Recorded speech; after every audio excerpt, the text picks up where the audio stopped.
How's it going there, guys? James here from Butler Farms. Just out here getting started on a little project. One of the things that I get asked quite a bit by people is, other than hunting, when fall and winter comes around, what do you do? There's not much left for you to do. Well, actually, this is one of my busiest times of year. Now, if you've been watching my last few videos, you know I've been spending as much time as I can hunting. We're not there today.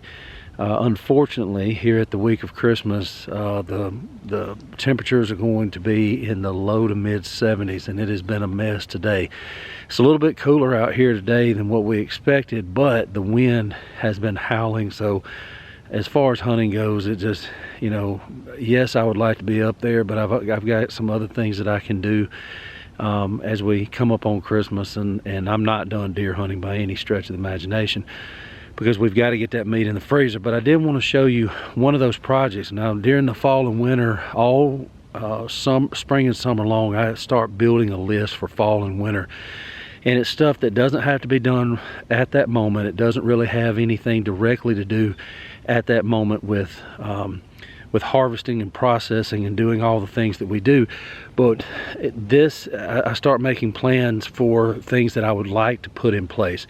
And some of it has to do, to be honest with you, in places like this where I'm not getting in that during the summer. Matter of fact, it's been a little warm over here the last few days. I'm not really looking forward to bailing off into that pile right now. I am, I'm not one that runs from snakes, but I'm also not really a fan of them. And believe it or not, over the years hunting out in the woods and things like this, after 2 or 3 days of warm, I've seen a lot of snakes in the woods, even during the middle of winter. But what this is behind me, get you a little bit closer here. This is the area where the strawberry patch was, okay? If you remember back in some of my videos, this was an area where they pushed up a lot of the trees and stuff that they took down back here behind where the old shed used to be, and then we put our house right over here. And they just pushed this up, and we asked them multiple times to take it and continue pushing it back toward the back property line back here. And of course, they're going to do the bare minimum that they get paid for. They're not going to go above and beyond in any stretch of the imagination. So they left all of this stuff here. And the thing about it is, you've seen where I garden and where I homestead, and it is I have very limited flat places. And some of those places that have a slope to them, there's some things that I can do with them that I plan to do with them in the past, but as far as being able to garden them and grow on them, it's just not practical. Yes, I could build up raised beds and things like that, but as far as breaking ground on them and the rain and the erosion and that kind of stuff, it's just not very practical. So you can see right here my clothesline pole, and from here across to right here where the woods start, I would think that's probably about 40 feet between there, okay? And from where I'm standing right here, where the woods used to start before we cleared this spot, back to where it starts dropping off is probably 50 or 60 feet. Now, once you get back into those trees, it'd be a little bit shaded for growing. But what I've got here is a perfect spot because right over here, this way, is east. So in the mornings, if I could garden this and I could put some things in here, the sun would start over here to the east, and during the day would come this way. And even during the hottest part of the year, by the time we get that hot afternoon sun, you can see that it's already behind the trees. So it would block some of that really intense hot afternoon sun. You would get that morning sun up through about noon, and then after noon it would start cooling it off in here a little bit. Another positive to this is it is so close to the house that I very easily could take one 50-foot hose pipe and water most of this if I had to, okay? If I had to. So all of that's good stuff. Let me walk you up here real quick. Now, there are a couple of things in here. You can see that's one of my blueberry bushes right there. It's not going anywhere. And of course, where those pink ribbons are, those are blueberry bushes. I've knocked that stump on down. So my plan here is to start moving this stuff back and getting this stuff out of here. Unfortunately, this right here is a big pile of concrete that They had a piece of a load left that they didn't have anything to do with, and they literally dumped it right here. But there's nothing I can do about that. Maybe I can get in here and pry it up at some point, but you can see the size of the trees and stuff in here, and it looks pretty horrible. It is pretty horrible. You can see that's going to be a lot of work right over in there. I don't know if the camera even does it justice. It's just twisted and tangled, and you can see, but it is beautiful flat land. Of course, this pine tree right here that's so crooked and serves really no purpose. But I can go beyond where you can see right here and still get plenty of sunlight. So this is a big grow area, and what I've got going on up at the shop is I am building raised beds to put right here. And the raised beds that I have are made out of cedar. So they should be slow to rot. I've got ground cover that I'm going to put under them to keep the weeds out, and I'll get to all that when I bring you those videos on the build. But right now, my big objective is to try to get as much of this mess out of here as I can. And what I'll do is I'll take it right over past where you can see into those woods, way back to the fence line, and get it completely out of here. Like I said, you can see right through there.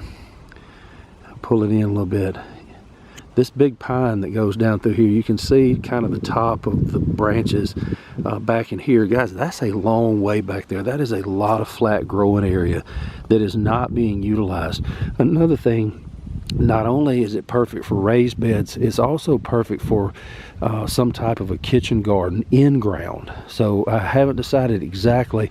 It looks like it's going to be 4 or 5 raised beds through here, and I may put a little kitchen garden in ground over here beside it, just with some herbs and things like that. Y'all know my trials and errors with herbs, but it is so close to the house right down here that, I mean, it's just right there at the back door. So you know, it is what it is. Now, keeping animals out of it, keeping deer out of it, that's something I'm going to have to experiment with, obviously.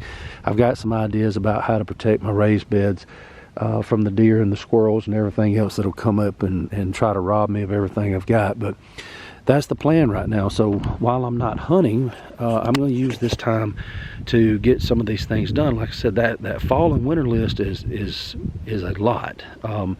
But it's stuff that some of it is stuff that has to be done before spring. Some of it's like this kind of stuff that is kind of on a wish list. You know, the raised beds, the cedar boards and stuff, they're up there in the shop. Even if I didn't get to them this year, they're not going anywhere. They're not out in the weather. They're not going to go bad. But I really want this stuff gone. Number one, it looks really bad. We're sitting on the back porch with all of this kind of stuff everywhere and all these different stumps and trees. Number two, it's just land that's not being used. And number three, it's time to make it work for us. So that's what we're doing. Now, one question that I know I'm going to get is, hey, why are you doing all that by hand? Well, I can drive bobcats and all those kind of things and have done it in the past, and I hadn't rented one, okay? And I called 2 different places here in the area where we live, and to rent a bobcat even for half a day to do that, guys, I can't do that.